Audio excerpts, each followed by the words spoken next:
কেউ যদি বলে হুজুরদের চেয়ে আমি কোরআন কম বুঝি না, তো ঠিক আছে, হতে পারে উনি হুজুরদের চেয়ে কোরআন বেশি বুঝে, এটা বাস্তব। বলতে পারে অমুক আলেমের চেয়ে আমি নামাজ বেশি পড়ি, ঠিক আছে, আপনি নামাজও বেশি পড়েন। অমুক হুজুরদের চাইতে আমি রোজাও বেশি রাখি, ঠিক আছে, এটাও ঠিক আছে, আপনি হয়তো রোজাও বেশি রাখেন।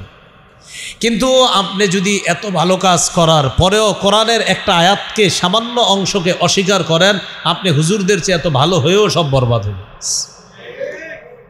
মনে করেন কেউ ডায়লগ দিল, যারা আমাদের বিরুদ্ধে আজকে মিছিল করতেছে, যারা আমাদের বিরুদ্ধে আন্দোলন করে, তাদের চেয়ে আমরা নামাজ কম পড়ি না, তাদের চেয়ে কোরআন কম পড়ি না, তাদের চেয়ে রোজা কম রাখি না, এরকম যদি ডায়লগ দেয়, জবাবটা কি হবে? আপনি রোজাও বেশি রাখেন, নামাজও বেশি পড়েন, কোরআনও বেশি পড়েন, বাকি সূরা নিসার 11 নম্বর আয়াত যদি আপনি মানতে না পারেন, তো আপনার এই সমস্ত ভালো কাজ বরবাদ, আপনার ঈমান নাই, আপনার ঠিকানা জাহান্নাম। এজন্য কেউ যদি কখনো বলে আপনাদের চেয়ে আমল কম করি না, আমি বিষয়টা ভালোভাবে নিই, হইতে পারে উনি অনেক আমল করে যেটা আমাদের জানা নাই, কিন্তু এত আমল করার পরে কোরআনের আয়াত অস্বীকার করলে সব আমল বরবাদ। ভালো আমল, ভালো কাজ বা অনেক কিছু করলেন আপনি, এগুলা নষ্ট হয়ে যাবে কিভাবে? এক নাম্বার, কোরআনের কোনো আয়াত যদি কেউ অস্বীকার করে, তার সব ভালো কাজ বরবাদ হয়ে যাবে।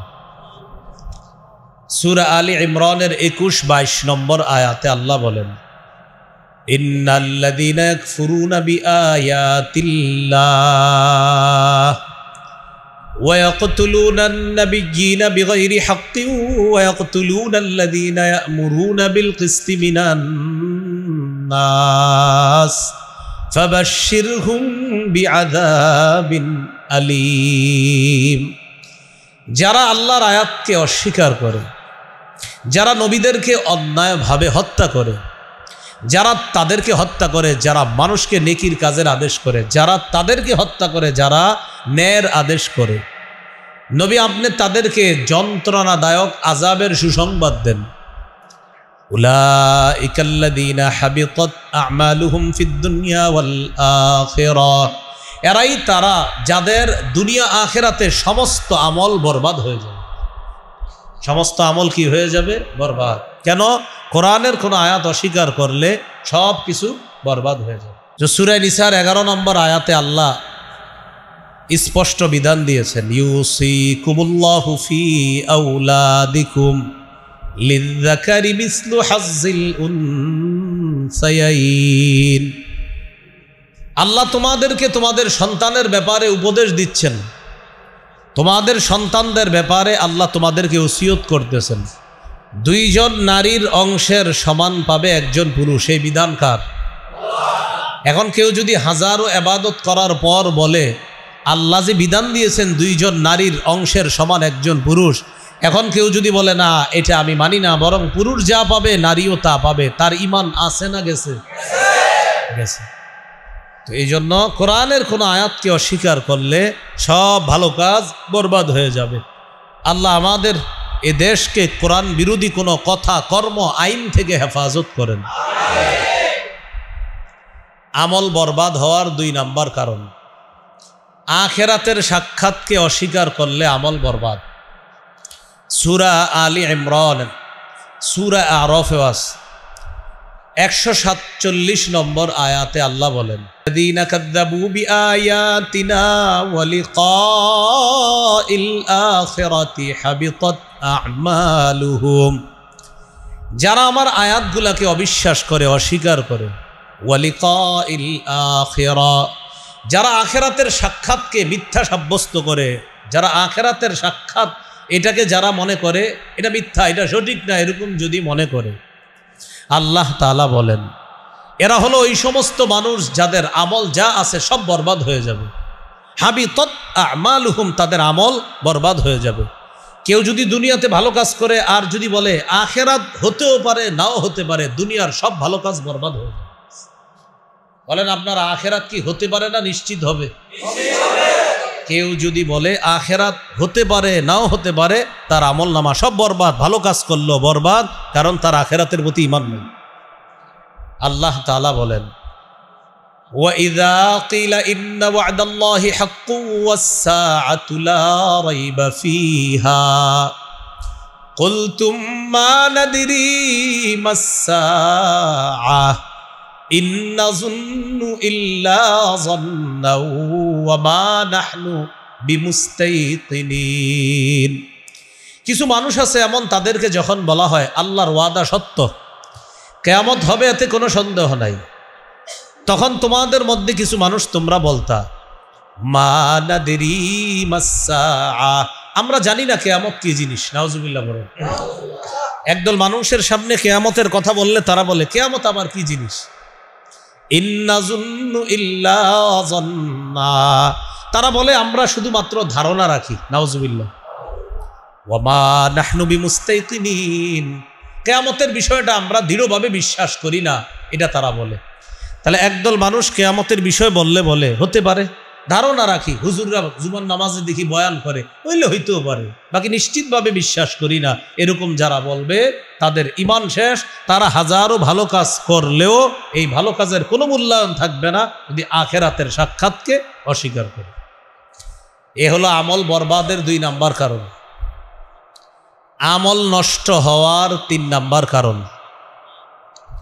সূরা হুদের 15-16 নম্বর আয়াতে আল্লাহ তাআলা বলেছেন, 3 নাম্বার কারণটা বাংলায় মনে রাখবো, বলেন প্রদর্শন প্রিয়তা। বলেন দুটো,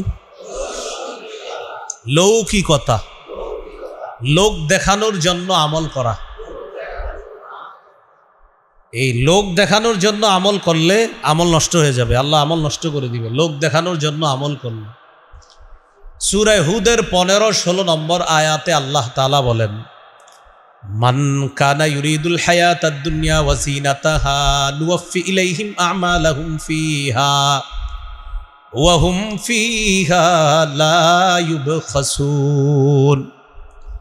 যে ব্যক্তি পার্থিব জীবন কামনা করে, পার্থিব জীবনের সাজসজ্জা কামনা করে, নুওয়াফি ইলাইহিম আমালাহুম ফিহা, আল্লাহ বলেন যে ব্যক্তি পার্থিব জীবন এবং তার সাজসজ্জা কামনা করে, আমি তাকে দুনিয়াতে তার কর্মের প্রতিদান দিয়ে দিব, পরিপূর্ণ দিয়ে দিব।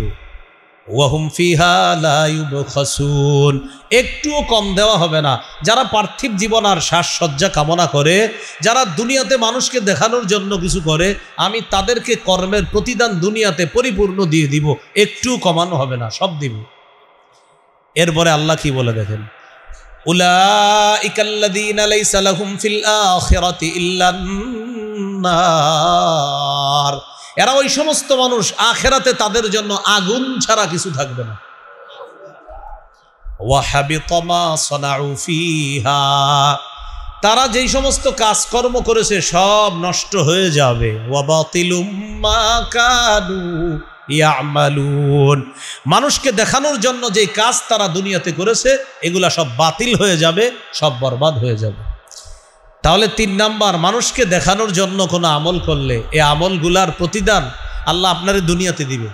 আবার বলছি, আপনি দুনিয়াতে যদি কিছু করেন দেখানোর জন্য, এটা আপনাকে দুনিয়াতে দিবে। যেমন খ্যাতি লাভ করা, প্রসিদ্ধি লাভ করার জন্য যদি আপনি কিছু করেন, এটা আল্লাহ আপনাকে দুনিয়াতে দিয়ে দিবে। খ্যাতি লাভ, প্রসিদ্ধি লাভ করার জন্য কিছু করতেছেন, আপনি ওয়াজ করেন, আপনার নিয়ত হলো পুরা বাংলাদেশের না সারা দুনিয়ার মানুষ যেন আপনারে চিনে, এই নিয়তে যদি বয়ান করেন, এটাও আল্লাহ আপনার পুরা করবে, এই চাহিদা পুরা করবে দুনিয়াতে। আখেরাতে আগুন ছাড়া কিছু থাকবে না। আখেরাতে কি ছাড়া কিছু থাকবে না?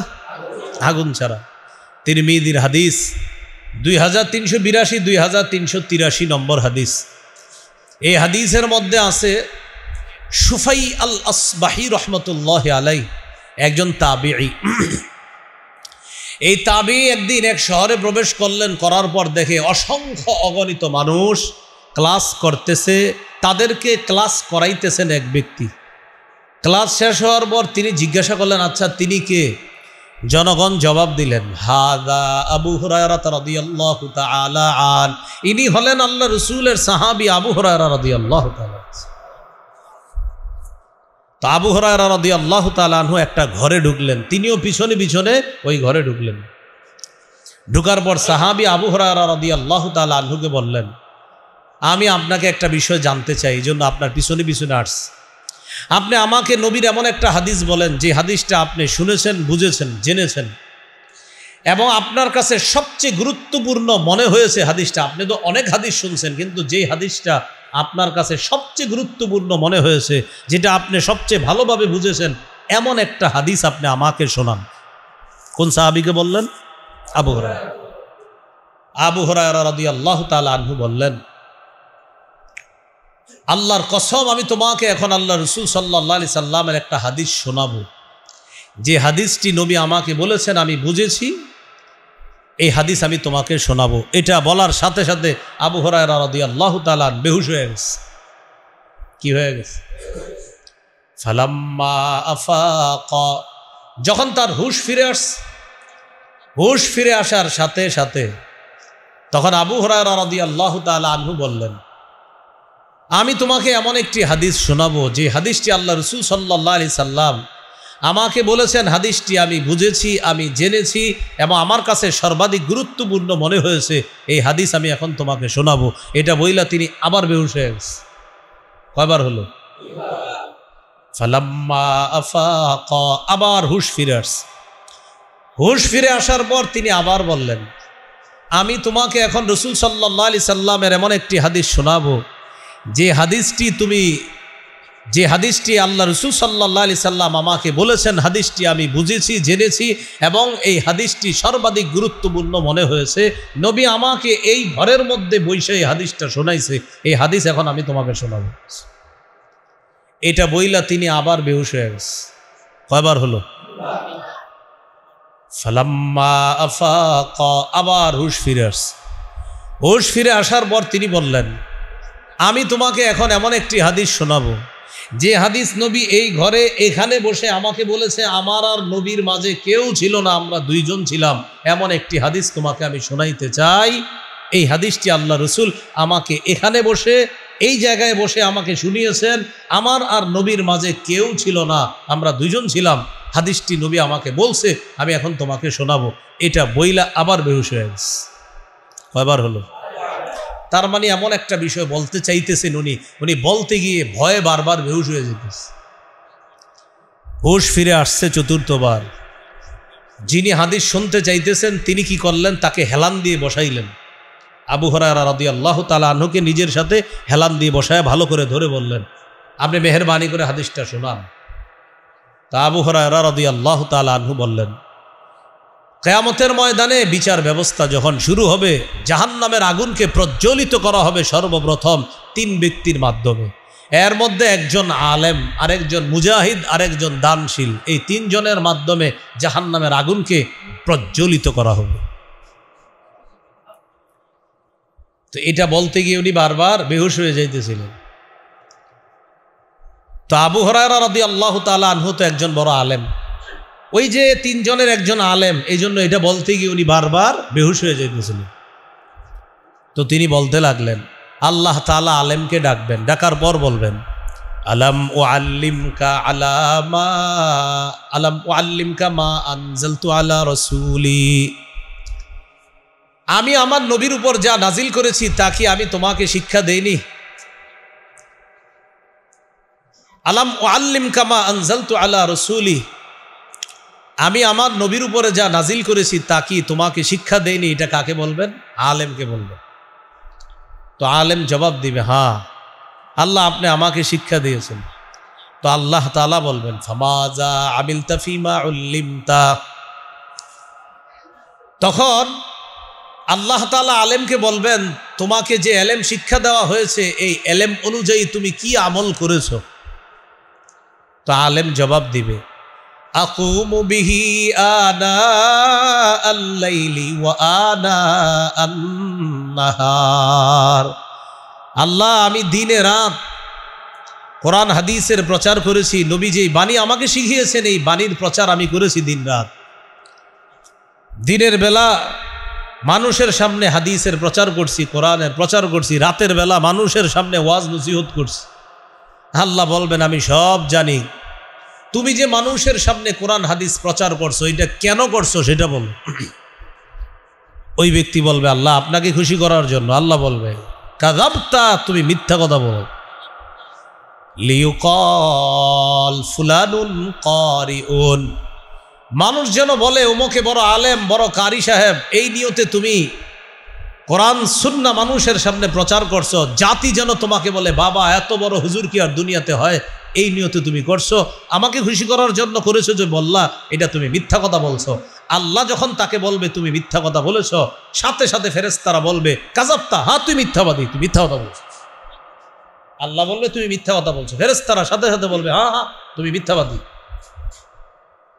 আল্লাহ বলবেন যাও ওই যে জাহান্নামের দিকে যাও, সুহিবা বিহি ফি ওয়াজহিহি আলান নার, মাথা নিচে পা উপরের দিকে দিয়ে তাকে হেসরাইতে হেসরাইতে এইভাবে জাহান্নামের দিকে নিক্ষেপ করা হবে। মুজাহিদ আসো, তুমি জিহাদ করছো কেন বলো? মুজাহিদ বলবে আল্লাহ লিআলা কালিমাতিকা, আপনার কালিমা বুলন্দ করার জন্য, আপনার দিন প্রতিষ্ঠা করার জন্য আমি জিহাদ করেছি। আল্লাহ বলবে আমি জানি, উদ্দেশ্য কি ছিল সেটা বলো। বলবে আপনাকে খুশি করার জন্য। আল্লাহ বলবে না, মানুষ যেন তোমাকে বড় বীর বাহাদুর মুজাহিদ বলে, এই নিয়তে তুমি জিহাদ করছো। তুমি দিন প্রতিষ্ঠা করার জন্য করছো, তবে তোমার নিয়ত ছিল মানুষ তোমাকে বলবে বাবা কত বড় পালোয়ান মুজাহিদ, এই নিয়তে তুমি জিহাদ করছো। তোমারে দুনিয়াতে মানুষ অনেক মুজাহিদ বলছে, তোমার এই চাহিদা আমি পূরণ করছি। কারণ এই যে সূরা হুদের আয়াতটা শোনাইলাম, যারা দুনিয়াতে দেখানোর জন্য কিছু করবে আল্লাহ তাদের চাহিদা পূরণ করে দিবে। তোমারে বড় মুজাহিদ বলবে, এটা আমি তোমার চাহিদা পূরণ করেছি। ওই ব্যক্তি বলবে আল্লাহ আমি আপনাকে খুশি করার জন্য করছি। আল্লাহ বলবে কাযাবতা, মিথ্যা বলছো। মানুষ যেন তোমাকে মুজাহিদ বলে, ফেরেশতারাও সাথে সাথে বলবে হ্যাঁ হ্যাঁ হ্যাঁ তুমি মিথ্যা কথা বলছো। এই ব্যক্তিকেও বলা হবে যাও জাহান্নামের দিকে যাও। ওই যে হুজুর যাইতেছে তুমিও যাও, দুইজন। এবার ডাকবে দানশীলকে, দানশীলকে ডেকে বলা হবে তুমি কেন দান করেছো বলো। ওই ব্যক্তি বলবে আমি দান করেছি আল্লাহ আপনাকে খুশি করার জন্য। আল্লাহ তাআলা বলবে না, তুমি এই জন্য দান করো নাই, তুমি দান করেছো মানুষ তোমাকে বড় দাতা বলবে। এই জন্যই তো দান করার সময় ক্যামেরা ভিডিও সব রাখতা, ফেসবুকে যেন প্রতিদিন তোমার 50টা ছবি আসে আর বলা হয় ওমকে 1300 পরিবারকে কিছু দান করেছে, এই নিয়তে তুমি দান করছো। তো তোমার নিয়তটা পুরা করেছি আমি আল্লাহ। তোমার দুনিয়াতে মানুষ বহুত দানশীল বলতো, তুমি বাংলাদেশের 10 জন দানবীরের একজন, এই নিয়তে তুমি যদি করে থাকো সেটা আমি পুরা করেছি। যাও ওই যে দুইজন যেদিকে যায় ওইদিকে যাও, মাথা নিচে পা উপরের দিকে দিয়ে হেসরাইতে হেসরাইতে জাহান্নামে নিক্ষেপ করা হবে। আমল বরবাদের 3 নাম্বার কারণ প্রদর্শন প্রিয়তা, লোক দেখানো 3 নাম্বার কারণ। এটা হলো আমল বরবাদের 3 নাম্বার কারণ, লোক দেখানো, এটা 3 নাম্বার কারণ। এখানে একটা মাসালা মনে রাখা, কেউ যদি আল্লাহকে খুশি করার জন্য ইবাদত করেন, এতে যদি মানুষ প্রশংসা করে ফেলে সেক্ষেত্রে কি হবে? মানে মানুষকে দেখানোর জন্য না, করছেন কার জন্য? কিন্তু মানুষ কি করছে? প্রশংসা। সহিহ মুসলিমের বর্ণনা, এক সাহাবী রাসূল সাল্লাল্লাহু আলাইহি সাল্লামকে প্রশ্ন করলেন, ইয়া রাসূলুল্লাহ, কেউ যদি আল্লাহকে খুশি করার জন্য ইবাদত করে আর বান্দা যদি প্রশংসা করে সেটার কি হবে? নবীজি বললেন, তিলকা আজিলু বুশরাল মুমিন, এটা মুমিনের নগদ সুসংবাদ। মুমিন ইবাদত কার জন্য করছে? এতে মানুষ করছে প্রশংসা। নবীজি বলেন, মানুষ যদি তোমার প্রশংসা করে আর তুমি ইবাদত আল্লাহর জন্য করো, এটা লোক দেখানো হবে না, এটা মনে করবা দুনিয়াতে আল্লাহর পক্ষ থেকে তোমার জন্য নগদ সুসংবাদ। তাহলে মূল বিষয়টা বুঝলাম, ইবাদত করব কার জন্য? প্রশংসা কেউ করুক বা না করুক, আমি আমল করব কার জন্য? কেউ যদি করে ফেলে সেটা কার পক্ষ থেকে সুসংবাদ? আল্লাহ আমাদেরকে বোঝার তৌফিক দান করুন। তাহলে আমল বরবাদের 3 নাম্বার কারণ, লোক দেখানো আমল করা যাবে না, করলে বরবাদ সব। আল্লাহ হেফাজত করেন। 4 নাম্বার শিরিক করা। কি করা? শিরিক করা। সূরা জুমারের 65 নম্বর আয়াতে আল্লাহ বলেন, ওয়ালাকাদ উহিয়া ইলাইকা ওয়া ইলাল্লাযীনা মিন ক্বাবলিক লাইন আশরাকতা লায়াহবাতান্না আমালুকা ওয়া লাতাকুনান্না মিনাল খাসিরিন। নবী আপনার কাছে আর আপনার পূর্ববর্তী যারা, তাদের কাছে এই মর্মে ওহী পাঠানো হয়েছে, যদি আপনি শিরিক করেন আপনার আমল নামাও বরবাদ হয়ে যাবে। নবীজিরা আল্লাহ বলতেছে, আপনি শিরিক করলে আপনার আমলও অবশ্যই নষ্ট হবে, বরবাদ হবে। তো নবীজি তো শিরিক করবে না। আসলে নবীজিরে বইলা ধমকটা আল্লাহ আমাদেরকে দিতেছে যে দেখো আমার হাবিব, আমার পরে যিনি শ্রেষ্ঠ, এই জগৎ ওই জগৎ সব জগতে আল্লাহর পরে যিনি শ্রেষ্ঠ, তাকে আল্লাহ বলতেছে, হাবিব আপনি যদি শিরিক করেন আপনার আমলও বরবাদ হয়ে যাবে। তাহলে একটু ভাবেন, আমাদের তো আমলই নাই, নবীর আমলের শেষ নাই, সেখানে আল্লাহ বলতেছে আপনি শিরিক করলে আমল বরবাদ, আর আমাদের তো আমলই নাই, সেখানে শিরিক করলে থাকবে কি? আল্লাহ আমাদের সকলকে হেফাজত করেন। তাহলে শিরিক মুক্ত আমল করা, কি মুক্ত আমল করা? শিরিক মুক্ত আমল। 5 নাম্বার আমল বরবাদ হওয়ার কারণ হলো আল্লাহর নাজিলকৃত কোনো বিধানকে অপছন্দ করলে আমল বরবাদ। আল্লাহর একটা বিধানকে আপনি অপছন্দ করেন না, ভালো লাগে না, নাউজুবিল্লাহ, আল্লাহর সব কিছু ভালো লাগতেই হবে আপনার। তা আপনার যদি ভালো না লাগে সব বরবাদ হয়ে যাবে। সূরা মুহাম্মদের 9 নম্বর আয়াতে আল্লাহ বলেন, যালিকা বিআন্নাহুম কারিহু মা আনজালাল্লাহ ফাআহবাতা আ'মালাহুম। এটা এই কারণে যে তারা অপছন্দ করেছে মা এমন জিনিস, আনজালাল্লাহ, যা আল্লাহ নাজিল করছে, আল্লাহর নাজিলকৃত কোনো বিধান তারা অপছন্দ করেছে। ফাআহবাতা আ'মালাহুম, ফলে আল্লাহ তাদের আমলগুলা নষ্ট করে দিয়েছে। বলি নাউজুবিল্লাহ।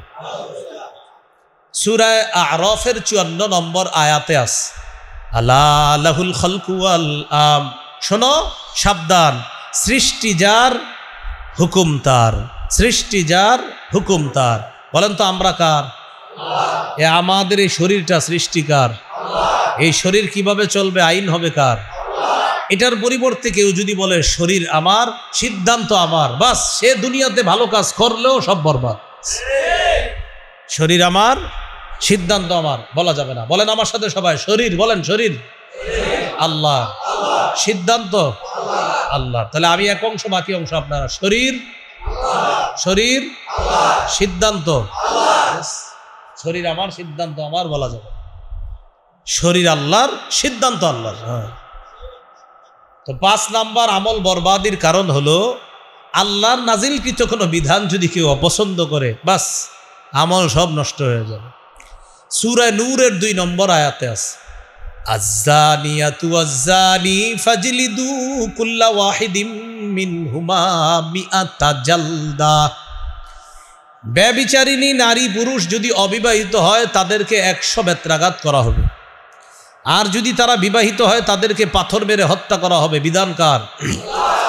এই বিধানের পরিবর্তন করে, এই বিধানকে উপেক্ষা করে, এই বিধানকে পাশ কাটিয়ে, এই বিধানকে চ্যালেঞ্জ করে কেউ যদি বলে যৌনকর্মীদেরকে শ্রম অধিকার আইনে শ্রমিকদের প্রতিষ্ঠা, শ্রমিকদের মর্যাদা দেওয়া, তাহলে এই কথা বলা মানে আল্লাহর কোরআনের বিধানকে অপছন্দ করা। কেউ যদি বলে যৌনকর্মীদেরকে শ্রমিকের মর্যাদা দেওয়া, আর যদি বলে উনি অনেক ভালো কাজ করে, আমরাও বলি আপনি অনেক ভালো কাজ করেন, কিন্তু আল্লাহর কোরআনের সূরা নূরের 2 নম্বর আয়াতের বিধান আপনার ভালো না লাগার কারণে আপনার সব ভালো কাজ বরবাদ। কথা বুঝে আসছে? বুঝে আসছে না হুদাই বুঝে আসছে? মাহফিলে অনেক সময় রেডিমেড ঠিকও করে নাকি, মানে হুদাই ঠিক করে। আপনারা বুঝে বলতেছেন তো? মাশাআল্লাহ। তো সূরা নূরের 2 নম্বর আয়াতে আছে, অবিবাহিত নারী পুরুষ তারা যদি জিনা করে তাদেরকে 100 বেত্রাঘাত, বিবাহিত হলে পাথর মেরে হত্যা করা।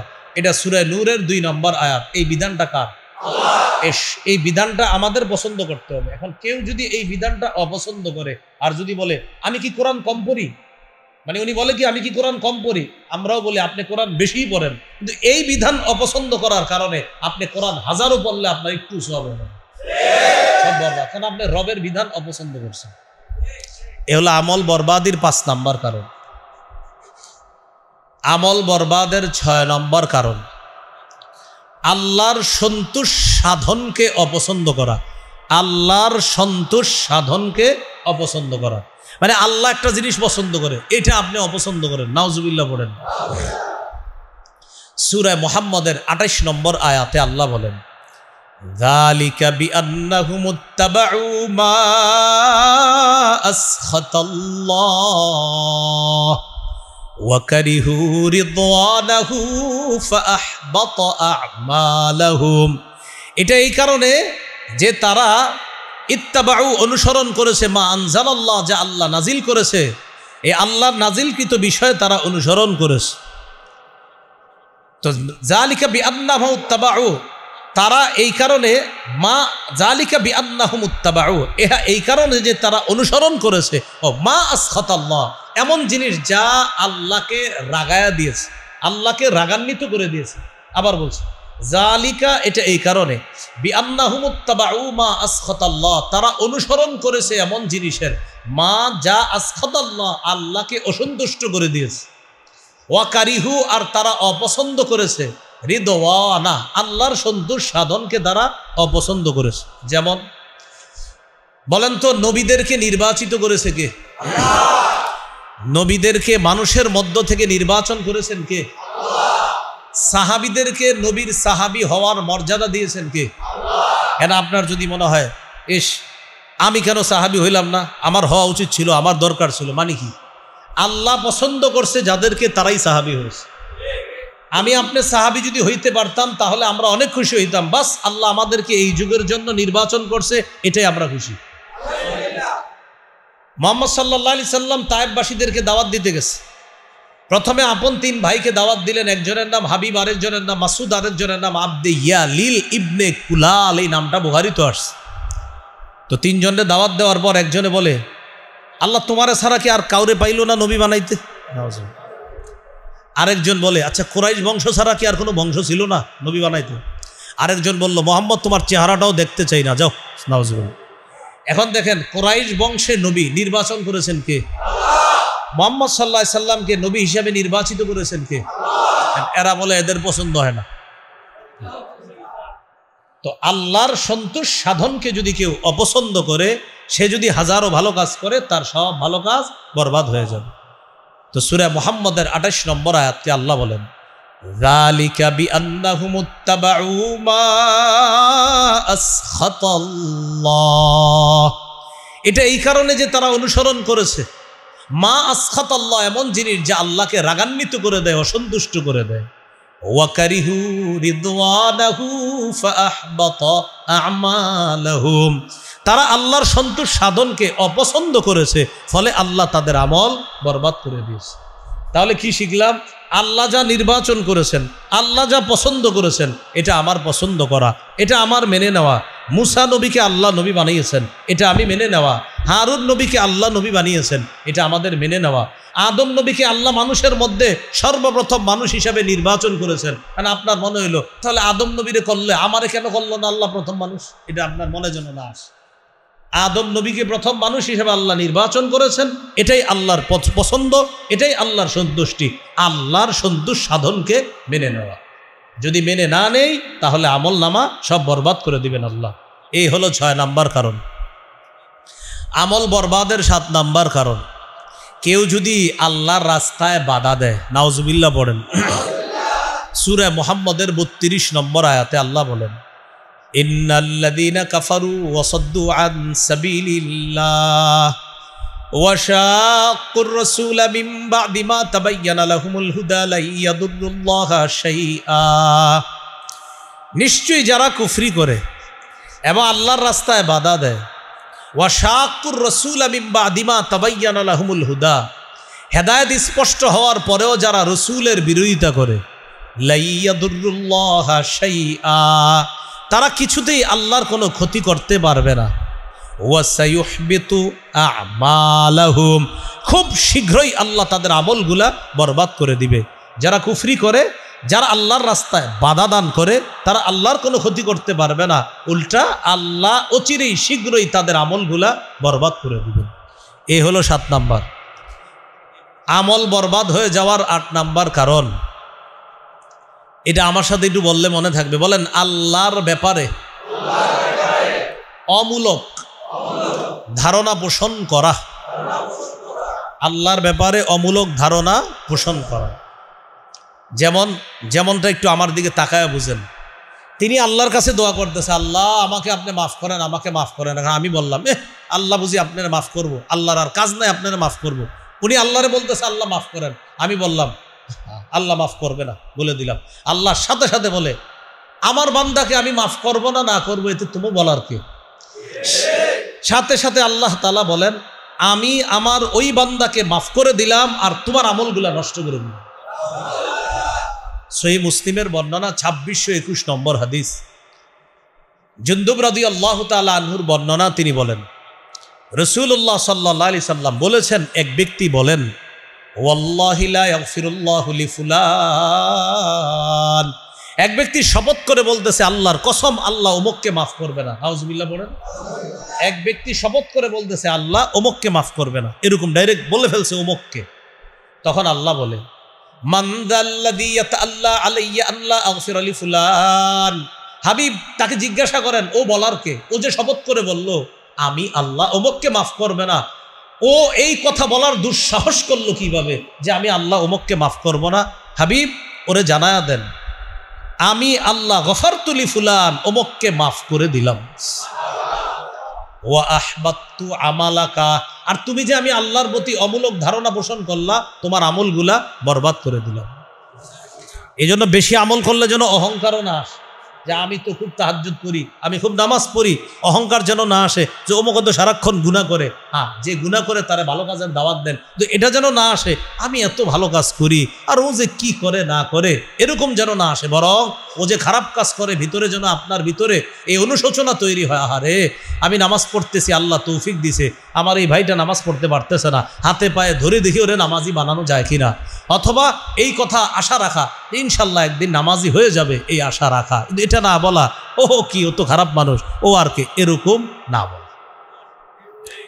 তাহলে 8 নাম্বার আমল বরবাদির কারণ কারো ব্যাপারে অমূলক ধারণা না করা। যেমন আল্লাহর ব্যাপারে অমূলক ধারণা করে নির্দিষ্ট করে কাউকে বললেন, ওমককে বলে ফেললেন যে ওমককে ক্ষমা করবে না, এরকম বলে ফেললেন, তো আল্লাহ বলে ওমককে ক্ষমা করে দিলাম, তোরে নষ্ট করে দিলাম, তোর আমল বরবাদ করে দিলাম। এলো 8 নাম্বার কারণ। আমল বরবাদির 9 নাম্বার কারণ আল্লাহ এবং তার রসুলের সাথে বেয়াদবি করলে আমল বরবাদ। আল্লাহ এবং রসুল সাল্লাল্লাহু আলাইহি সাল্লামের সাথে বেয়াদবি করলে। সূরা হুজুরাতের 2 নম্বর আয়াত, এই আয়াতে আল্লাহ বলেন ইয়া আইয়ুহাল্লাযীনা আমানু লা তারফাউ আসওয়াতাকুম ফাওকা সাওতিন নাবিয়্যি ওয়া লা তাজহারু লাহু বিল কওলি কাজাহরি বা'দিকুম লিবা'দিন আন তাহবাতা আ'মালুকুম ওয়া আনতুম লা তাশউরুন। হে ঈমানদারগণ, নবীর আওয়াজের উপর তোমাদের আওয়াজ উঁচু করবা না। তোমরা একজন আরেকজনের সাথে যেইভাবে জোরে কথা বলো, নবীর সামনে এইভাবে জোরে কথা বলবা না। এতে হতে পারে তোমরা জানবাও না তোমাদের আমল বরবাদ হয়ে যাবে, নষ্ট হয়ে যাবে। এই আয়াত নাজিলের প্রেক্ষাপট বড় আজীব প্রেক্ষাপট। পৃথিবীর শ্রেষ্ঠ 2 মুসলমান, পৃথিবীর শ্রেষ্ঠ 2 মুসলমান উম্মত আবু বকর এবং ওমর রাদিয়াল্লাহু আনহুমা নবীজির সামনে একটু জোর গলায় কথা বলে ফেলেছিলেন। আল্লাহ আয়াত নাজিল করছে, নবীর সামনে জোর গলায় কথা বলবেন না।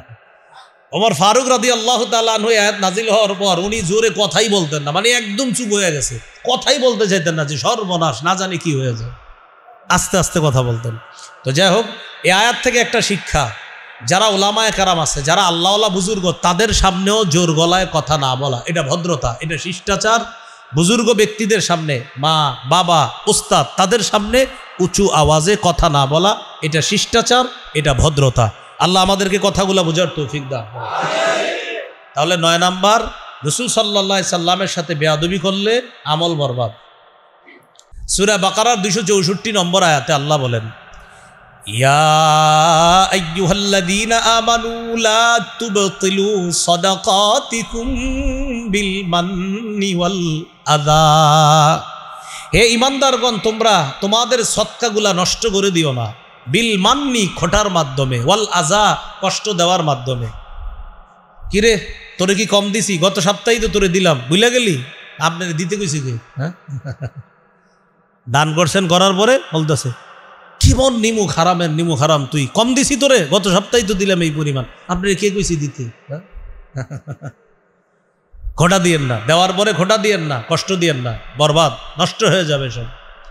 আল্লাহ আমাদেরকে হেফাজত করেন।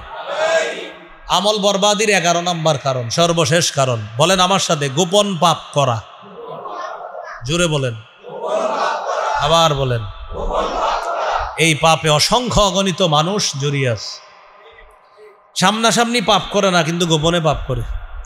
ইবনে মাজার হাদিস 4245 নম্বর হাদিস, রাসূলুল্লাহ সাল্লাল্লাহু আলাইহি সাল্লাম বলেন লা আ'লামান্না আকওয়ামান মিন উম্মতি ইয়াতুনা ইয়াউমাল কিয়ামাহ বিহাসানাতিন আমসালি জিবালি তিহামাতা বাইদা। আমি আমার উম্মতের এমন মানুষদেরকে চিনি যারা কিয়ামতের ময়দানে তিহামার সাদা পাহাড়ের মতো বড় বড় পাহাড়ের মতো আমল নামানি উপস্থিত হবে, বিশাল বিশাল আমল। তবে ফায়াজআলুহাল্লাহু হাবাআম মানসুরা, আল্লাহ তাদের এই পাহাড়ের মতো আমল একদম নাই করে দিবে। নাউজুবিল্লাহ বলেন। পাহাড়ের মতো আমলগুলো আল্লাহ নাই করে দিবে। হাবাআম মানসুরা মানে অদেখা বিক্ষিপ্ত ধূলিকণা, মানে যেই ধূলিকণা দেখা যায় না এরকম নাই করে দিবে, যেটা দেখা যাবে না।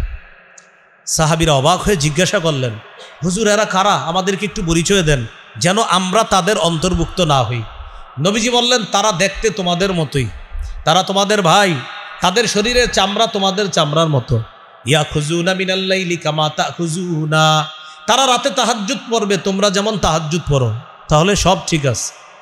ওয়ালাকিন্নাহুম আকওয়ামুন ইযা খালাউ বিমাহারিমিল্লাহি ইনতাহাকুহা, তবে তারা এমন, যখন তারা নির্জনে কোনো হারামের কাছে যায় সাথে সাথে ওই হারামের মধ্যে লিপ্ত হয়ে যায়, প্রতিনিয়ত এই হারাম কাজ করে। আর মানুষ মনে করে অনেক ভালো, কিন্তু প্রতিদিন সে গোপনে হারাম কাজ করতে করতে করতে করতে আল্লাহর সাথে সে প্রতিযোগিতা যুদ্ধে লিপ্ত হয়ে যায়। কারণ মানুষকে দেখায় গুনাহ করে না, আল্লাহর সাথে সে যুদ্ধ করে যে আল্লাহ তুমি দেখো আমি কি পরিমাণ গুনাহ করতেছি। এইভাবে গোপনে প্রতিনিয়ত গুনাহ করতে করতে করতে করতে এক পর্যায়ে এমন হয়ে যায় ভালো কাজগুলা তার কাছে আর ভালো লাগে না, মানুষকে দেখানোর জন্য ভালো কাজগুলা করে কিন্তু মন থেকে করে না। কিয়ামতের মাঠে তাদের আমলগুলা আল্লাহ নাই করে দিবে, পাহাড়ের মতো আমল নাই করে দিবে। গোপন পাপ, বলেন কি পাপ? গোপন পাপ। গোপন পাপের ভয়ঙ্কর একটা ক্ষতি হলো মানুষের এক পর্যায়ে এমন মনে হয় নামাজ রোজা কোরআন তেলাওয়াত তার আর ভালো লাগে না, সেইগুলা করে জোর কইরা। ওগুলা করে কি করে, মানে তখন আর মন থেকে করে না, ভালো লাগে না। ওই যে গোপন পাপ করতে করতে দিল মরে গেছে, এখন আর দিলের মধ্যে ভালো কাজ ভালো লাগে না।